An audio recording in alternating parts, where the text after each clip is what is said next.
Hello, this is Paul Jansen from United Reformed Church in Somerville, New Jersey. This is the weekend of April 30th, 2023. It's the fourth Sunday of the season of Easter, and we're reading from the Gospel. We're reading from the letter of the Acts of the Apostles, from the second chapter, verses 42 to 47. I'm not sure how well you might be able to hear a little noise in the background, but I'm sure it'll end by the time we've concluded this week's bare bones meditation. This is a picture of the early church, what was happening amongst the early believers in Jesus. They've devoted themselves to the apostles' teaching and fellowship, to the breaking of bread and the prayers. Awe came upon everyone because many wonders and signs were being done by the apostles. All who believed were together in one place and had all things in common. They would sell their possessions and goods and distribute the proceeds to all as any had need. Day by day, as they spent much time together in the temple, they broke bread at home and ate their food with glad and generous hearts, praising God and having the goodwill of all the people. And day by day, the Lord added to their number those who were being saved. Well, as we begin this weekend, let's try a little game of Family Feud with the church edition. So short on the feud and long on the family. We asked 100 churchgoers to fill in the blank. Amazing. What? What would you say? We asked 100 churchgoers to fill in the blank. God moves in a mysterious way. That one might be a little bit hard. God moves in a mysterious way, his wonders to perform. And here's the last one. We asked 100 churchgoers to fill in the blank. Oh, tidings of what? What do you think? Or maybe I should start this way. Oh, tidings of... Oh, you know I entered on that one for a reason, right? Comfort and joy. Tidings of comfort and joy. Comfort is what we usually expect from Psalm 23. And we're going over Psalm 23 this weekend because the fourth Sunday of the season of Easter every year is the 23rd Psalm Sunday, or the Good Shepherd Sunday. Comfort's usually what we expect from Psalm 23, and often it's just what we get. Just the other day, somebody came by, stopped by the church, and her father had recently died, and I reminded her, well, remember, the Lord is still your shepherd. And she said, I surely do know that, Pastor. Thank you. You know, I don't think I can recall a single memorial or funeral service, whether in the church or in a funeral home, that I've ever performed where I didn't read Psalm 23. Shouldn't be surprising. There's two places there remind us of God's persistent love, even when our souls are at their saddest. Yea, though I walk through the valley of the shadow of death, I will fear no evil, for thou art with me. And then, you know how it ends, I will dwell in the house of the Lord forever. These words we need to hear when we're in need of comfort. Thou art with me forever. Thankfully, we're not going to memorial services every day of our lives. We don't need that particular kind of comfort every day. Maybe sometimes in our lives we certainly do, but not most of the time. What I'm hoping to do this weekend then is to offer you the quiet joy of the 23rd Psalm. I want it to become for you a quotidian psalm, not merely for those rare occasions when you're grieving deeply, but a common psalm, suitable for the other 98% of your life. Indeed, I'll go further. I'll say that I hope it will even become a diurnal psalm for you, a daily practice, as daily as the Lord's Prayer may be for you. And why? Why am I using such fancy vocabulary words for Psalm 23? Because there's so much joy in it. So much joy. Not just comfort, but real joy. And I've yet to meet anyone who doesn't need at least a tad more of that, a tad more joy in their lives. So here we go. Let's just go through a phrase at a time. He makes me lie down in green pastures. Now, not to totally flatten the poetry, but how about this? He fills my pantry with the tastiest and most nourishing food. Maybe your pantries are already full, and bully for you if they are, but that's not the way it was in the ancient Near East. The vast majority of folks had barely enough for a day and maybe enough for the next day. Imagine yourself in that situation, always on the edge of the cupboard going bare. Imagine a God of the fully stocked larder. It would be a blessing beyond belief. It would be a great joy to trust in that God. The God who then leads you beside the still waters. What's so important about waters being still? I mean, out where the sheep graze anyway? Well, the opposite of still water is troubled water.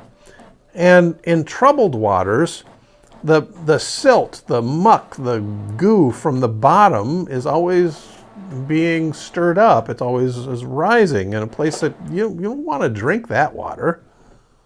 In still waters, the dirt, the whatever, gets a chance to settle to the bottom, and it leaves clearer water to drink. Not necessarily bacteria-free water, but clearer anyway. If a green pasture can be a stocked pantry, then I wonder if a still water can be a settled mind. As in, he calms me, my good shepherd calms me when I go to bed at night. And the silt and the mud and the anxiety of my life sink to the bottom. And I drink from the well of a good night's sleep. Is that too far-fetched? Maybe. But would you turn it down? A good night's sleep? Do you not want your soul to be restored? I bet you do. So from the kitchen, the pantry and the cool, good, clear water, we go to the bedroom, and now we turn to the dining room. You prepare a table before me in the presence of my enemies. Have you ever given this much thought? A table in the presence of my enemies? A welcoming table is a pleasant enough image. Bringing enemies into the picture, though, it's a bit more ominous. But, well, you're safe to sit and eat, so that's a bit of reassurance. But at least one commentator has found an almost perverse joy in this particular verse. This is what C.S. Lewis wrote. He said, "The poet's enjoyment of his present prosperity would not be complete unless those horrid Joneses who used to look down their noses at him were watching it all and hating it." Could the beloved psalm actually tweak that level of satisfaction in us? Well, you tell me. I don't know. When you're driving down 287 at cool 74 miles an hour and somebody tears past you going at least 90, darting in and out of traffic, what's the one thing you hope for? Well, you don't want anybody to get in an accident, because if they're in an accident, somebody else might get hurt. You never want people to get hurt, but wouldn't you be at least a little pleased if the state police had stationed themselves just around the bend? Maybe such joy is too base for this exalted psalm, but why not? Why not let it speak to your gut in that way? The psalm goes on. It says, "You anoint my head with oil," which sounds a bit off-putting to 21st century folks like us, but put yourself in the sandals of someone who's been out in the sun all day and wind, and you're walking from your home to a friend's home because they had invited you to dinner. There you are. You enter and your skin is parched, just dry from all that time outside in the sun and wind, and frankly, you stink, and you know it. Now, given that you don't have a shower to offer, what's the best gift that you can offer your friend? We'll get to the drink in just a little bit. What's the best gift you can give to your friend? A bit of fragrant oil for them to put on their hands, on their forehead, on their cheeks, so that you can feel comfortable in their own skin again. Fragrant oil, not just oil, but fragrant oil to overcome your funky aroma with some sweet perfume. All day long you've been out there about as protected as a camel, and now, Now your skin can stretch again. You're human again. What joy. And then the wine starts pouring. Well, the ancient custom was that how you poured the wine was a little bit of a tip-off as to how the host felt about the guest. You pour a little bit of wine in a glass and it says, well, you're welcome for this meal, because our tradition of hospitality wouldn't let us turn away even a stranger. But once you're done with this meal, get on your way. Wine that was filled to the brim meant, my friend, I enjoy your company. Let us stay and chat into the night. That was a good thing. After that, it's time to go. But wine that ran over the edge was a sign, you didn't do this for very many people, was a sign that you are welcome. You are welcome to my house. You're welcome to my food. You're welcome to my wine, and stay as long as you need, not only now, but anytime you're in need. My house is truly your house. Imagine God saying that to you. Imagine God saying that to you. God, who knows you not only at your best, but at your worst as well. Imagine God telling you that you're always welcome. Welcome to God's food. Welcome to God's guest bedroom. Welcome to God's table. It's something, isn't it? And beginning to see why I'm saying that this is not just a psalm of occasional comfort, but a psalm of everyday joy. I don't think it was any accident that when the early Jesus followers began meeting, they broke bread at home and ate their food with glad and generous hearts. Why wouldn't they be glad?